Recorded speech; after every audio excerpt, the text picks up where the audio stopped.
ሳምንቱን እንዴት አሳለፋችሁ ጎበዝ? ሳምንቱ እንዴት አለፈ እናንተ ጋር? እኛ ጋር ሳምንቱን በፈተና የተከበብንበት በአስቸጋሪ ጊዜ ያለፍንበት ሳምንት ነበር። ሰላም አለይኩም ወራህመቱላሂ ወበረካቱ። ውድና የተከበራችሁ አቡ ቢላል ሚዲያ ተከታታዮች እንዴት ናችሁ?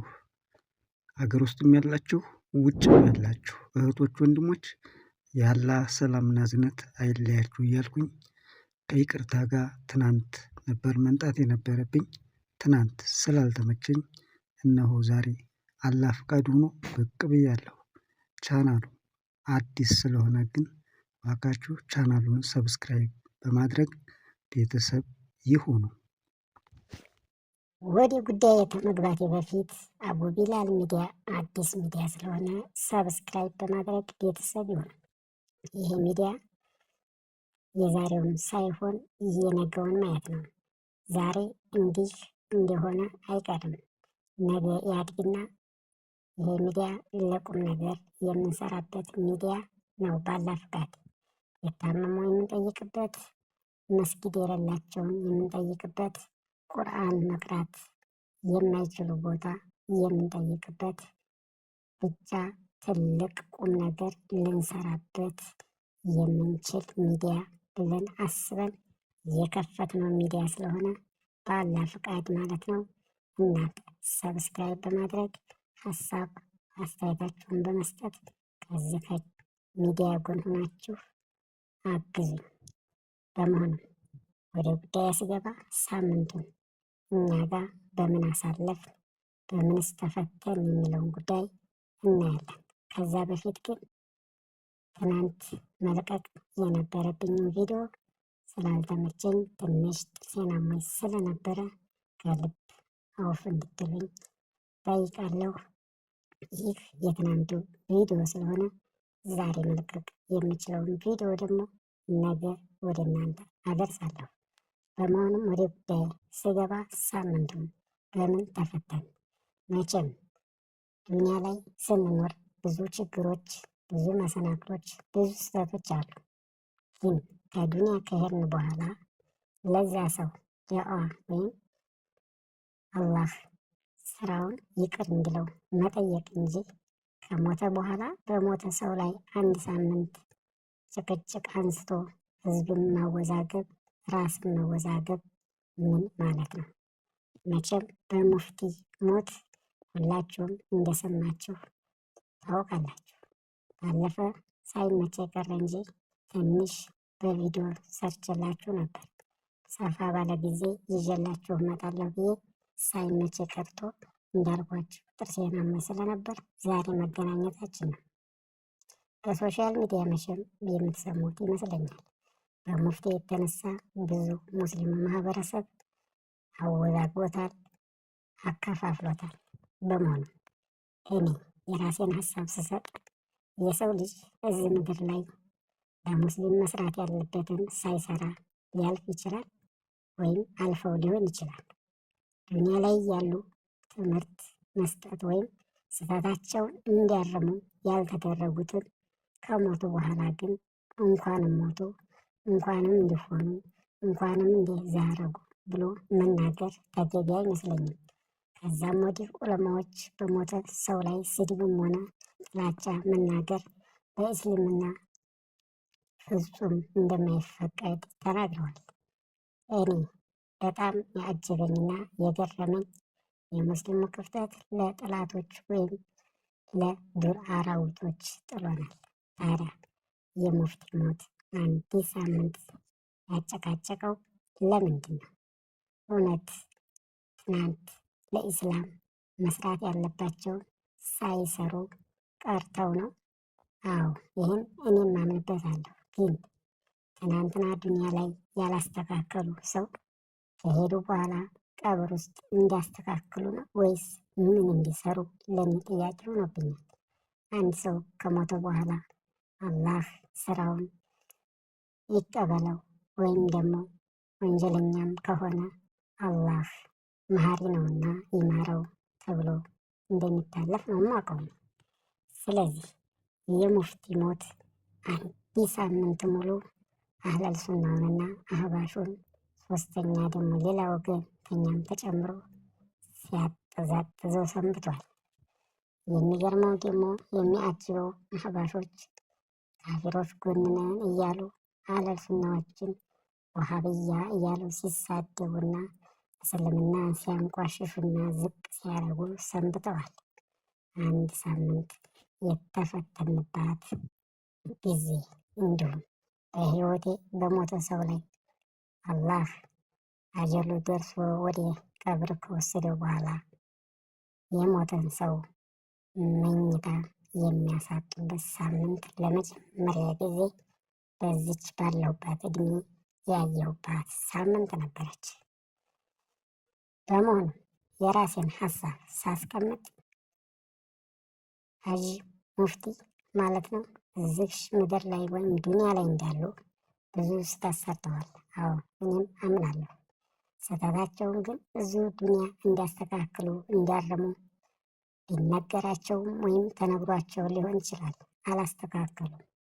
ያ ሳይሆን ደግሞ ሞት ቀደማቸው። ከሞቱ በኋላ ግን አላህ ይረህማቸው። ተሰሩትን ወንጀል አላህ ይማራቸው።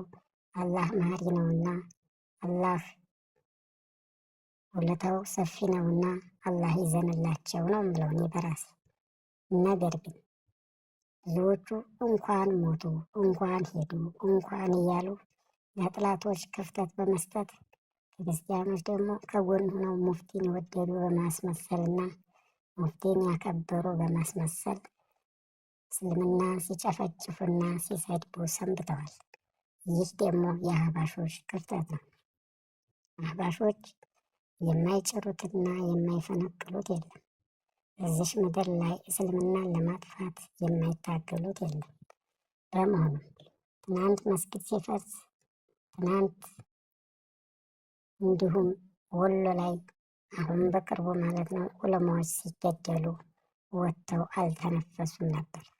አሁን ግን የሙፍቲን ሞት ምክንያት በማድረግ ወሃብያ እናዶ ገደላቸው። ወሃብያ ከስራቸው ላይ አፈናቅሎ በሽጉጥ እያስፈራራ በቤታቸው የቁም እስረኛ አድርጎ በንዴት ገደላቸው እያሉ እነሱን በመከተል ደግሞ ክርስቲያን ወገኖቻችን የእስልምና ጥላቻቸውን ሲያሳዩና ጥላቻቸውን ሲዘሩ ሰንብተዋል። ታዲያ ይህ ሁሉ የሙስሊሙ ክፍተት ነው። የሚያሳዝነው ደግሞ ሳምንቱን ከታዘብኩት አንዱ ሙስሊሞች ማለት ነው ከሙስሊሞችስ ክርስቲያኖች ወገኖቻችን ይሻላሉ እያሉ በሚዲያ ወጥተው በቃል ሲናገሩ የሰማኋቸው ሰዎች በጣም አሳዝነውኛል። እውነት ለመናገር ለመጀመሪያ ጊዜ በሞተ ሰው ላይ በአንድ ሳምንት ሙሉ በሚዲያ መነጋገሪያ ሆኖ እንዲሁም ማፈሪያ ሆነናል። እንዴት? ለምን? ይህ ሲሆን የመጅልስ ዝምታ ምንድን ነው? መጅልስስ ወደፊት እስልምና ጥላቻ ያለባቸውን ሰዎች በህግ ጉዳይ በእንዴት አይነት ነው የሚያስከብረው? እናንተስ ምን ትላላችሁ? ሳምንቱን በሙፍቲ ሞት የተነሳ እስልምናችን ሲበከል፣ እስልምናችን ሲወድቅ፣ እስልምናችን ሲወድቅ ሲዋደቅ ሳምንቱን በፈተና ያሳለፍንባት ጊዜ ስለሆነ በጣም ከባድ ነበር። የአክሱም ሙስሊሞች ትምህርት ቤት ሂጃብ ለብሳችሁ አትገቡም ተብለው በሰቆቃ እና በስቃይ ራሳቸውን በውጭ በብርድና በፀሐይ የተፈራረቀባቸው በስቃይ እያሳለፉ ባሉበት ሰዓት ሙስሊሙ ማህበረሰብ ግን እዚች በአዲስ አበባ ከተማ ሆኖ አንተ ወሃብያ፣ አንተ ሱንያ፣ አንተ ጃሂል፣ አንተ ካፊር እያለ ክፍተት ፈጥሮ ሲፋለም ከርሟል። ይሄ ባለበት ሰዓት ግን አሁን ላይ በዚህን ሰዓት ራሱ የአክሱም ሙስሊሞች እህቶቻችን ከትምህርት ገበታቸው ተፈናቅለው ከቤታቸው ተባረው እናንተ እስልምናን አትወክሉም፣ አዛን በሀገራችሁ ማድረግ አትችሉም፣ እናንተ የአረብ ዘር ናቸው ብለው ከተወለዱበት አገራቸው እንዲወጡ እንዲፈናቀሉ አድርገዋቸዋል። ሙስሊሙ ማህበረሰብ ግን እዚህ በሞቱ ሰው ላይ አጀንዳ ፈጥሮ አንዴ ቤት ቀበርክ፣ አንዴ እንኳን ሞቱ፣ አንዴ ካፊሮች ይሻሉናል፣ አንዴ እስልምና እኛን አይወክልም እያሉ እርስ በራሳቸው ሲባሉ የከረሙባት ሳምንት ናት። ታዲያ ከዚህ በላይ ፈተና አለ? ትናንትና ወሎ ከላላ ወረዳ የሞቱ ሙስሊሞች እንዲሁም ዑለማዎቻችን ደማቸው ሳይመለስ የእነሱን ደም በማረሳሳት ሌላ ደግሞ እዚህ አክሱም ያሉ እህቶችና ወንድሞች ሌላ ጥፋት መጥቷል።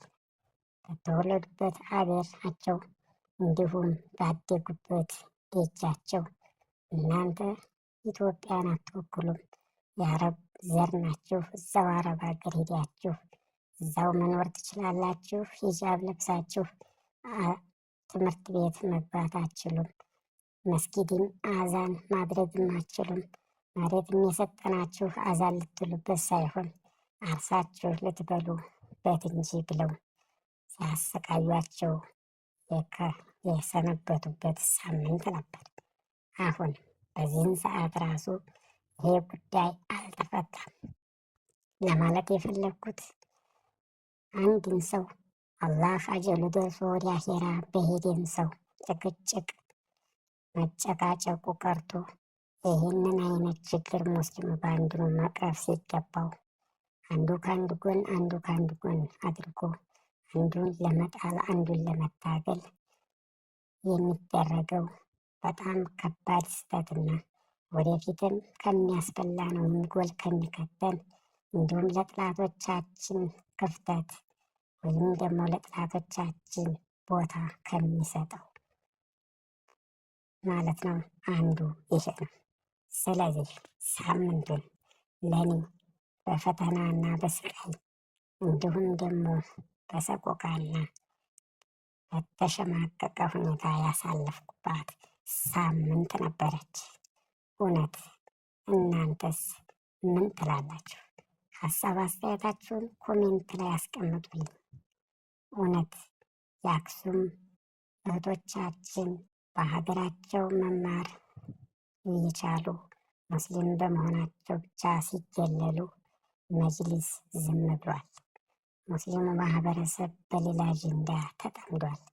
ትናንት ወሎ ላይ የተገደሉ ዑለሞች ዲናቸውን እያስከበሩ ወይም ደግሞ አላህ ያዘዛቸውን ማለት ነው እያከበሩ ባሉበት ሰዓት ለዲናቸው ሲሉ ምንም በማያውቁት ተገለዋል። የነዛ ደም ሳይመለስ ዛሬ ደግሞ በተወለዱበት ሀገር የአክሱም እህቶችና ወንድሞቻችን ሙስሊም በመሆናቸው ብቻ ከትምህርት ገበታቸው እንዲገለሉ ተደርገዋል። ሙስሊሙም ወይም መጅሊሱ ማህበረሰብ ግን ዝምታውን መርጧል። መጅሊስ መቼ ህግ እንደሚያስከብርና የእስልምና ጥላቻ ያለባቸውን ሰዎች መቼ በህግ እንደሚቀጣቸው አላውቅም። ከዚህ በፊት ሞጣ ላይ የተከሰተ የመስጊድ ቃጠሎ ብዙዎቻችን እናስታውሳለን። የዛ ችግር ሳይፈታ ተድበስብሶ መቅረቱ ሳያንሰን ዛሬ ላይ ደግሞ ሌላ ጥፋት እየተከተለ ነው። ብዙ ለማለት እፈልግ ነበር፣ ግን ምን ዋጋ አለው? ውድና የተከበራችሁ አቡቢላል ሚዲያ ተከታታዮች ይህ ቻናል አዲስ ስለሆነ ሰብስክራይብ በማድረግ ቤተሰብ የሆኑ ከጎኒ በመሆን ሀሳብ አስተያየታችሁንና ቻናሉን በማሳደግ ቤተሰብ እንድትሆኑ ከልብ እጠይቃለሁ። በመሆን ለዚህ ለተናገርኩት ሀሳብና በሶሻል ሚዲያ ላይ ሳምንቱን ያሳለፍንበት እናንተም ጋር ሊደርስ ስለሚችል ኮሜንት ላይ ሀሳባችሁን አስቀምጡልኝ። ቻናሉን ግን ደግሜ ደጋግሜ ልላችሁ የምችለው አዲስ ስለሆነ ነገ ቁም ነገር የምንሰራበት ቻናል ስለሆነ ሰብስክራይብ በማድረግ ቤተሰብ ይሁኑ። ሰላም አሌይኩም ወራህመቱላሂ ወበረካቱሁ።